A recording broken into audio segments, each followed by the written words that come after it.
Moms কিচেনে আপনাদের সবাইকে স্বাগত। আমরা কিন্তু ইলিশ মাছের মাথা দিয়ে কচুর শাকের রেসিপি খেয়ে থাকি।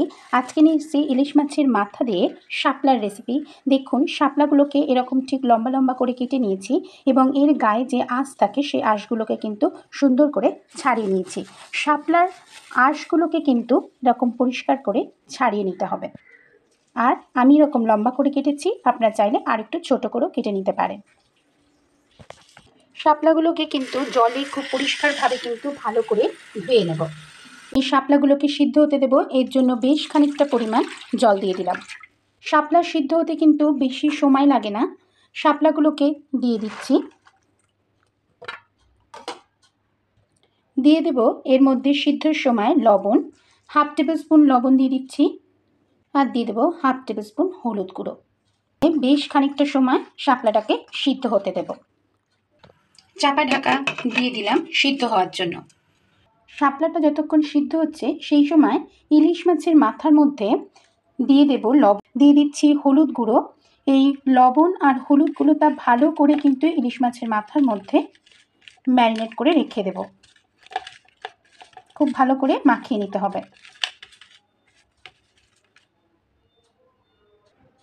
মাখানো হয়ে গেছে। দেখুন, শাপলাগুলো কিন্তু একদম সিদ্ধ হয়ে গেছে। সিদ্ধ হয়ে দেখুন কতটা কমে গেছে। এই সময় আমরা কিন্তু এই গ্যাস থেকে নামিয়ে এটার জলটা ছেঁকে নেব। স্ট্রেনারে দিয়ে খুব ভালোভাবে চেপে চেপে কিন্তু এই জলটা যেটুকুনি আছে আমরা বের করে নেব। দিয়ে এইভাবে কিন্তু আমরা রেখে দেব জল ছড়ানোর জন্য। এবার দেখুন একটা কড়াই নিয়ে নিয়েছি, এর মধ্যে 3 কোয়া বড় বড় রসুন আর লঙ্কা দিয়ে দিয়েছি। দিয়ে অবশ্যই ঝালটা আপনারা নিজেদের স্বাদ অনুযায়ী দিয়ে দেবেন। দিয়ে খুব ভালোভাবে শুকনো খোলায় এইভাবে রসুন আর লঙ্কাটাকে আমরা একটু রোস্ট করে নেব। যদি শাপলাতে এইভাবে রসুন ইউজ করেন তাহলে দেখবেন খেতে কিন্তু ভীষণই টেস্ট লাগবে। এরকম শুকনো তাওয়ায় রসুনটাকে ভালোভাবে আমরা একটু ভেজে নেব। 1 টেবিল স্পুন জিরে, তেজপাতা, একটা গোটা তেজপাতা এরকম ছোটো ছোটো টুকরো করে নিয়েছি, আর একটা গোটা শুকনো লঙ্কা। এই সমস্ত উপকরণগুলো আবার শুকনো খোলায় ড্রাই রোস্ট করে নেব। খুব ভালোভাবে এগুলোকে নাড়তে থাকবো যতক্ষণ না এটা একটা সুন্দর মিষ্টি গন্ধ বেরোয়।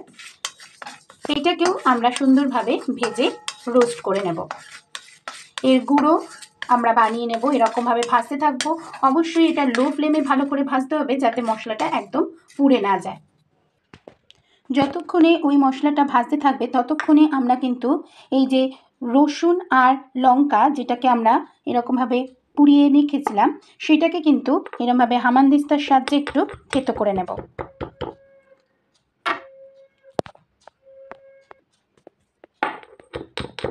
দেখুন, হামানদিস্তার সাহায্যে এটাকে থেতো করে নিচ্ছি। এটা চাইলে আপনারা কিন্তু মিক্সিতে পেস্ট করেও নিতে পারেন, আমি জাস্ট সুন্দর করে থেতো করে নিচ্ছি।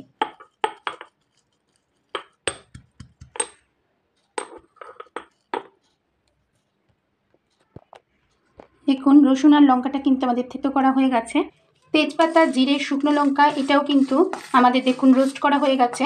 কখন আমরা বুঝবো এরকম দেখুন সুন্দর একটা গন্ধ বেরোবে ঝাঁঝ, তখনই কিন্তু আমরা বুঝবো যে আমাদের এটা রোস্ট করা কমপ্লিট। এটাকে ঢেলে নেব এবং সুন্দর করে গুঁড়িয়ে নেব। একই রকমভাবে ওই হামানদিস্তার মধ্যে এই জিরে আর শুকনো লঙ্কা এই রোস্টটাকে ঢেলে দেব।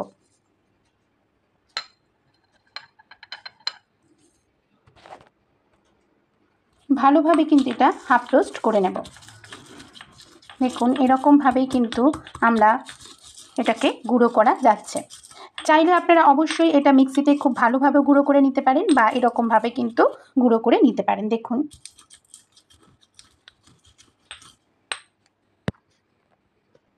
আমাদের গুঁড়ো করা কিন্তু একদম কমপ্লিট। ঠিক এইরকমভাবেই কিন্তু আমরা মশলাটা গুঁড়ো করে নিয়েছি। দেখুন, মাছগুলো কিন্তু ভালো করে ভাজা হয়ে গেছে। এবার একে একে মাথাগুলো তুলে নিচ্ছি। তেলের মধ্যে দিয়ে দেব কালো জিরে 1/2 টেবিল স্পুন, শুকনো লঙ্কা, গোটা শুকনো লঙ্কা, আর থেতো করা লঙ্কা আর রসুন যেটা পুড়িয়ে থেতো করে রেখেছিলাম সেই লঙ্কা আর রসুনটা দিয়ে দিচ্ছি। দিয়ে ভালোভাবে কিন্তু এটা তেলের মধ্যে নাড়াচাড়া করে নিচ্ছি। দেখুন হালকা ভাজা ভাজা হয়ে আসার পরেই একদম জল ঝরিয়ে রাখা সেদ্ধ করা শাপলাগুলো দিয়ে দিচ্ছি।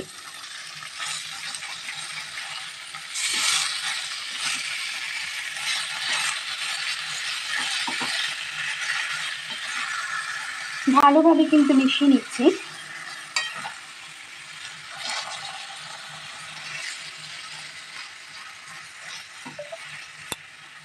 দেবো হাফ টেবিল স্পুন লবণ। কেন লবণটা অবশ্যই আপনারা নিজেদের স্বাদ অনুযায়ী এবং বুঝ অনুযায়ী দিয়ে দেবেন, কেন সিদ্ধ করার সময় কিন্তু আমরা লবণ দিয়েছিলাম। আর দিয়ে দেবো 1 টেবিল স্পুন মতন হলুদ গুঁড়ো। বেশ খানিকক্ষণ এটাকে মিশিয়ে নিয়ে হলুদ লবণটা তেলের উপর নাড়াচাড়া করে নিয়ে ভেজে রাখা মাথাগুলো, এইভাবে ভেজে রাখা মাথাগুলো, ইলিশ মাছের মাথাগুলো দিয়ে এরকম একটু আমরা ভেঙে দেব, তাহলে কিন্তু খুব ভালো মিশে যাবে। দিয়ে দেব হাফ টেবিল স্পুন মতন চিনি। এটা অ্যাভয়েড করতে পারেন, আবার যদি চান অনেকে এটা ইউজও করতে পারেন। এই সময় একটা বাটির মধ্যে দেখুন হাফ টেবিল স্পুন চালের গুঁড়ো নিয়ে নিচ্ছি। নিয়ে সামান্য জল দিয়ে একটা পিটুলি তৈরি করে নেব, কারণ শাপলাতে কিন্তু জল সবসময় বেরোতেই থাকে, তাই এটা খুব ভালো একটা বাইন্ডিং হওয়ার জন্য, যাতে জল একদম না বেরোয়, আঁটো আঁটো হওয়ার জন্য এই চালের গুঁড়োর মিশ্রণটা আমরা ইউজ করব। দেখুন যে চালের গুঁড়োর পিটুলিটা বানিয়ে রেখেছিলাম সেটা কিন্তু এর মধ্যে দিয়ে দিচ্ছি, দিয়ে আবারও ভালোভাবে মিক্স করে নিচ্ছি। একদম কিন্তু সুন্দর তৈরি হয়ে গেছে। এবার সব শেষে দেখেছেন কি সুন্দর মাখা মাখা হয়ে গেছে, ঠিক এইভাবে তৈরি করে নেব। আর সব শেষে আমরা যে ভাজা মশলাটা তৈরি করে রেখেছিলাম, জিরে, তেজপাতা, শুকনো লঙ্কা শুকনো খোলায় গুঁড়ো করে, সেইটা মশলাটা দিয়ে দেব। এটা অবশ্যই আপনারা ঝালটা নিজেদের স্বাদ অনুযায়ী দিয়ে দেবেন। এই মশলাটার কিন্তু একটা মিষ্টি সুন্দর গন্ধ আছে, দিলে কিন্তু ভীষণই টেস্ট লাগবে খেতে। দিয়ে ভালোভাবে আবার মিশিয়ে নেব। ব্যাস তৈরি হয়ে গেল কিন্তু ইলিশ মাছের মাথা দিয়ে শাপলা। ইলিশ মাছের মাথা দিয়ে শাপলার রেসিপি কিন্তু একদম তৈরি হয়ে গেছে। গরম গরম ভাতের সাথে এইভাবে ইলিশ মাছের মাথা দিয়ে শাপলা কিন্তু অবশ্যই তৈরি করে দেখবেন। যারা এখনও খাননি, দেখবেন কচুর শাকের থেকেও কিন্তু এটা বেশি সুন্দর লাগবে খেতে। অবশ্যই আমি যেইভাবে করলাম সেইভাবে একবার করে দেখতে পারেন। এই ইলিশ মাছের মাথা দিয়ে শাপলার রেসিপিটা অবশ্যই একবার কমেন্টের মাধ্যমে জানাবেন। ভালো লাগলে লাইক শেয়ার করার অনুরোধ রাখলাম, এবং পাশে থাকা বেল আইকনটি অবশ্যই প্রেস করে দিলে আমার সমস্ত রেসিপির নোটিফিকেশন আপনাদের কাছে সর্বপ্রথম যাবে। আজকে এই পর্যন্তই। আবার চলে আসবো ভিন্ন স্বাদের নতুন নতুন রেসিপি নিয়ে আপনাদের সাথে শেয়ার করতে। সবাই ভালো থাকুন, সুস্থ থাকুন। ধন্যবাদ।